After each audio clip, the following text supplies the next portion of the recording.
bonjour, aujourd'hui on est avec Marc Pierrard. Merci de nous accueillir dans votre atelier. Vous avez accepté de nous recevoir pour vous poser quelques questions sur les enjeux pédagogiques de l'EAC, c'est-à-dire l'éducation artistique et culturelle.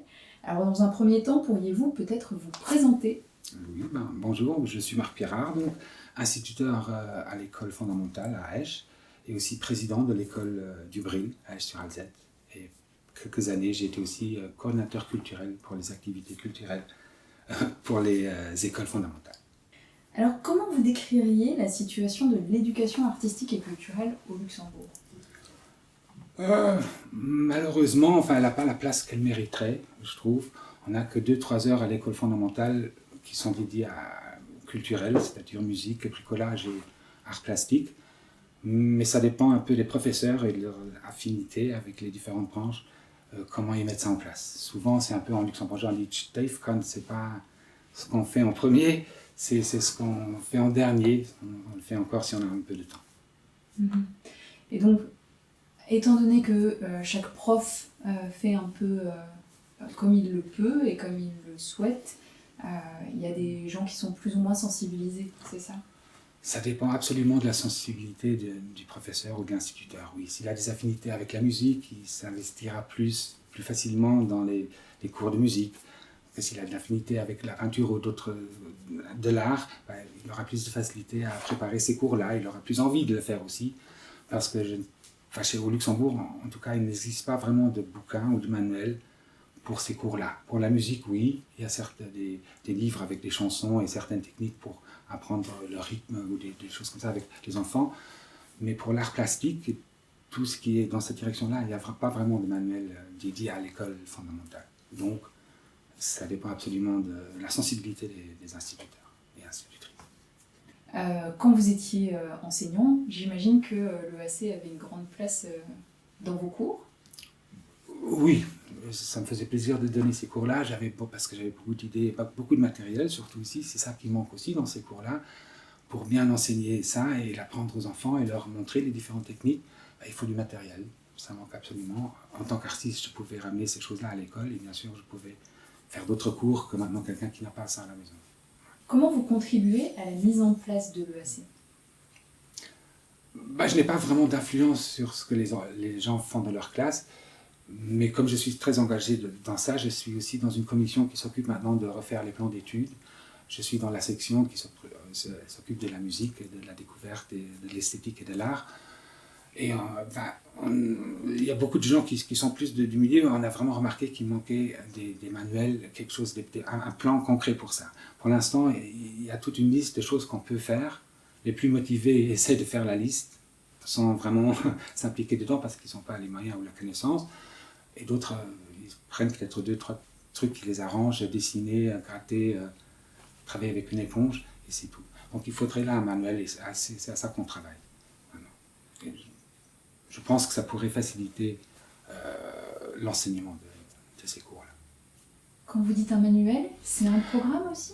Un programme aussi, oui, parce que pour l'instant c'est assez vague. Comme j'ai dit, il y a certains verbes qui sont en rapport avec l'art, la musique et tout ça, qui sont les premiers objectifs, hein. Mais derrière, il manque tout un programme, tout des projets à faire pour les gens qui ne s'intéressent pas à ça. En français, on a quand même des livres avec des exercices, avec des exercices dédiés aux différentes parties, avec des textes et tout ça, ça n'existe pas pour l'art, vraiment, ou pour les enfants de notre âge, ou pour les enseignants qui travaillent avec les enfants de cet âge-là. Donc oui, il faudrait un manuel et du matériel, peut-être une boîte avec du matériel vraiment pour les écoles, pour qu'ils puissent vraiment prendre au sérieux ces cours-là aussi. Pour tous les autres cours, on a une salle de gym, hein, pour la gym, on a une piscine pour la natation, on a des livres et un tableau et tout ce qu'il faut pour les autres branches, mais musique et arts plastiques ne sont pas soutenus dans ça. Ne sont pas pris au sérieux ? Je ne pense pas, ça fait absolument partie du truc. Et ce qui est dommage quand on a un peu d'affinité avec ça, c'est que c'est la branche la plus transversale qui est. Il ne faut même pas inventer des choses. On a toutes les autres branches dedans qu'on peut exploiter dedans. Mais pas beaucoup de gens le voient comme ça. Ils voient ça plus comme un travail en plus, à devoir se documenter, à devoir faire des choses comme ça. Ce qu'ils font pour les autres branches, mais alors que là, on pourrait tout mélanger en même temps et avoir les mêmes atteindre tous les objectifs. c'est un peu dommage qu'on ne voit pas la richesse de ces branches-là. Pour vous, on ne voit pas la richesse de ces branches-là? Pas vraiment quand on regarde des livres qui sont proposés, et aussi l'ancien plan d'études, il y avait une toute petite place pour ça, et ça ne mettait pas en valeur la transversalité de ces branches-là.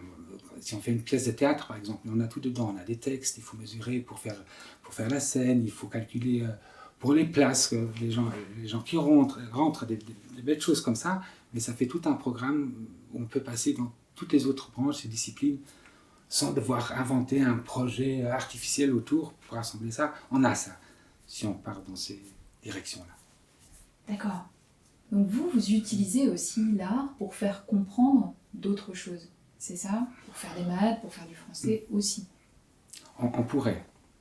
Ce n'est pas systématique, il y a des gens qui le font, mais je trouve qu'il y a une richesse dans ces branches-là, où on pourrait partir sur ça facilement, oui.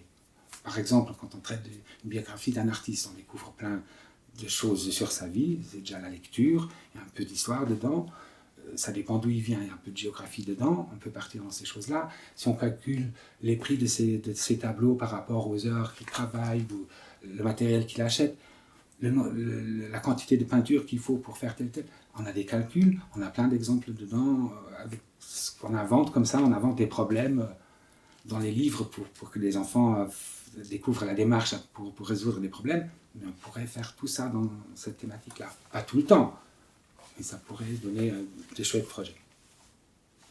Et à l'école du Bril, vous avez une idée du nombre de projets qu'il y a chaque année en EAC, ou c'est vraiment difficile à estimer? C'est difficile à estimer. Bon, il y a certains projets qui sont plus... comment on dit ça, qui ont plus d'ambition, il y a une petite exposition à la fin, ou quelque chose comme ça, où on invite les parents, mais pas tous.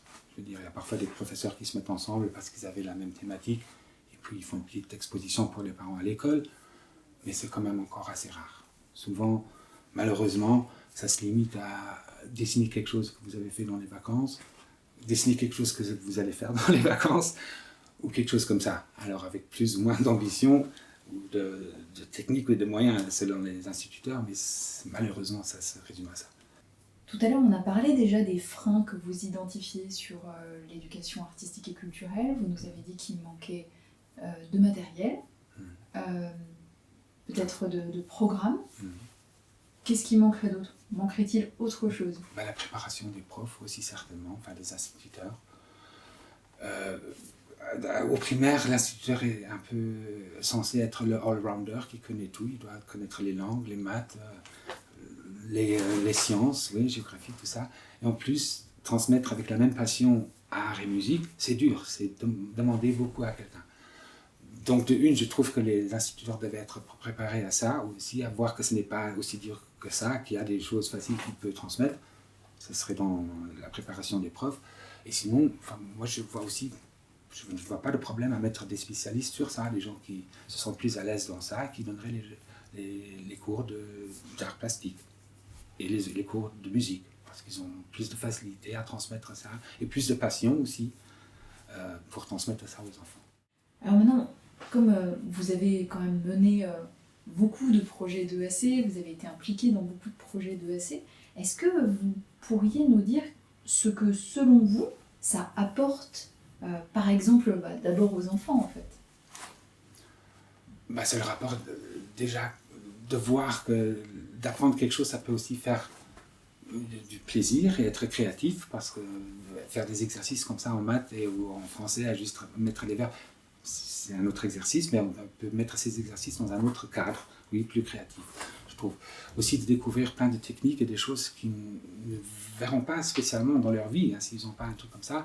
Moi, j'ai beaucoup regretté de ne pas avoir découvert le fusain et des choses comme ça avant, de l'avoir découvert à 20 ans, alors que j'avais des facilités à ça, j'aurais peut-être aimé le découvrir plus tôt. Je trouve ça dommage que j'ai dû attendre 20 ans pour découvrir quelque chose d'aussi banal que le fusain, par exemple. C'est juste un truc.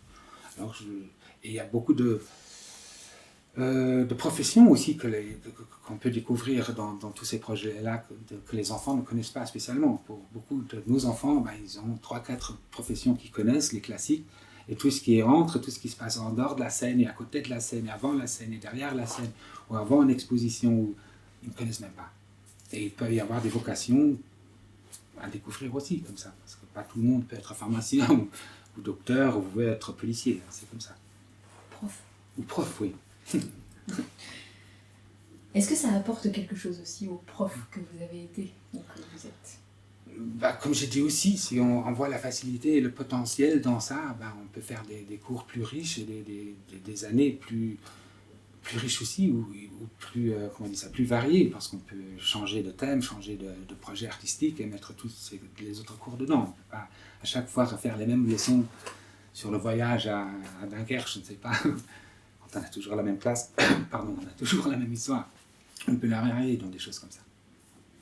Et est-ce que ça apporte quelque chose aux parents? Dans ça, la culture, c'est bien. Chez nous, beaucoup de parents ont assez peur de l'école, de l'institution école, parce qu'ils ne connaissent pas toujours la langue, ils ne parlent pas toujours la langue, alors ils sont un peu... Et tout ce qui est culturel, c'est quelque chose... On ne passe pas souvent, enfin, spécialement par la langue. On peut juste dire, j'aime bien, on a une autre approche avec les parents, où ils viennent parce que leurs enfants ont fait quelque chose, c'est pas quelque chose de vraiment scolaire, où ils doivent voir les fautes ou réagir sur quelque chose comme ça, ils peuvent venir et apprécier ce que leur enfant a fait ou les autres enfants et ont une autre approche, un autre contact avec eux pendant ces moments-là, moi je trouve. Et après on peut toujours partir sur les autres choses, mais le contact, c'est ce qui est le plus important, d'avoir un bon contact avec les parents pour pouvoir échanger pour le de leurs enfants. Ouais. Donc ça apporte énormément. Oui, je trouve, ouais. Est-ce que vous pourriez me raconter une expérience d'EAC réussie? Oui, pendant l'année culturelle, effectivement, j'avais lancé en tant que coordinateur culturel pour toutes les écoles, j'avais essayé de faire un projet qui regroupait toutes les écoles, où chaque cycle pouvait participer à son niveau, à son niveau, différentes œuvres à faire qui allaient après être rassemblées pour faire une grande œuvre. Et en fait, il y a deux choses, c'était très positif et très négatif, parce que je voulais le faire sur un artiste connu luxembourgeois, et je voulais profiter pour faire des textes et tout ce qu'on pouvait exploiter, tout ce qu'on pouvait utiliser après en classe pour travailler sur ça. Il s'est avéré très difficile de faire ça dans la bonne forme, avec les héritiers, les galeries qui travaillent avec ça. C'est vraiment un gros travail où j'ai trouvé les limites de ça, qu'on ne peut pas tout faire. Mais après, je me suis retourné sur un autre artiste qui vivait encore, et c'était plus facile. Et le projet a quand même abouti à la fin et c'était super chouette. J'ai un peu galéré au début pour faire tout le travail sur cet artiste mort, mais après j'avais la base pour faire assez vite sur l'artiste vivant. Donc c'était quand même une chouette expérience. C'était un peu frustrant au début, mais après, comment on dit ça, ce qu'on y a gagné, c'était quand même chouette. Ouais. Est-ce que tu peux un tout petit peu détailler ce que tu as fait dans ce projet-là, en fait, ce que ça a donné? Oui, en fait, on avait fait, chaque élève devait faire un autoportrait de lui dans la forme de l'artiste qu'on avait traité. On avait rassemblé les 3600 et quelques portraits qu'on avait remis ensemble pour faire un grand mosaïque avec tous les enfants d'Esch qui étaient dessus représentés de cette année-là. Déjà assez dur à faire. Après, on avait fait un concours de sculpture où chaque école pouvait participer avec une sculpture. On a fait une petite exposition. On a fait, on a fait une affiche pour les enfants, que tous les enfants aient une expo sur tout ça. Oui. Où toutes les écoles avaient participé. Ce qui n'est pas commun parce qu'on a quand même 8 écoles, 3600 enfants. Donc c'était chouette. Mais ça se fait pendant une année culturelle. Dans une année normale, c'est plus dur de motiver aussi les gens ou de trouver les moyens aussi de faire quelque chose comme ça. Pourquoi ce serait plus dur de motiver les gens? Parce que ça prend beaucoup de temps. Parce qu'il y avait pendant cette année, il y avait un certain intérêt ou plus d'intérêt pour ça. Les gens étaient plus sensibilisés à ça. Quand j'arrivais avec mon projet comme ça et que c'était facile pour tout le monde, ils savaient que c'était dans un cadre et j'ai quand même dû faire beaucoup à l'avance pour qu'ils aient le moins possible à faire. C'est comme ça, pour qu'ils n'aient pas à préparer les trucs, mais pour qu'ils les fassent, pour que ça arrive aux enfants. C'était un peu de boulot, beaucoup de boulot, mais à la fin ça marchait. Ça montrait que s'il y a du matériel et qu'il ne faut pas étudier ou s'informer pendant 3 mois sur quelque chose, les gens le font. C'est comme tout. C'était un peu... En fait, ce que vous avez fait, c'est mettre en place un cadre pour que les enseignants aient un peu plus facile, en fait. J'ai fait les cours. J'ai fait les cours avec toutes les feuilles. Ils ne devaient rien faire, juste distribuer les feuilles. Et les faire remplir. Et c'est comme ça.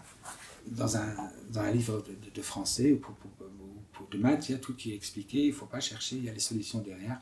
J'ai fait un peu la même chose, mais pour des activités culturelles. Avec les gabarits, avec ce qu'il fallait copier, à découper, ce qu'on pouvait projeter. J'ai fait un site où il y avait toutes les informations, les films. C'est comme ça, mais je crois que faire du matériel pour les autres branches, c'est aussi beaucoup de travail. Alors pourquoi ce serait moins de travail là? Donc, faut juste... Ouais. C'est ça, l'EAC, c'est pas quelque chose qui s'improvise, c'est quelque chose qui se travaille. Non, si on a des affinités ou des facilités, oui, plus facilement. Mais sinon, si on veut faire quelque chose de bien, oui, il faut quand même avoir le matériel et les bonnes sources pour le faire. On peut encore voir cette mosaïque, quelque part? J'ai encore...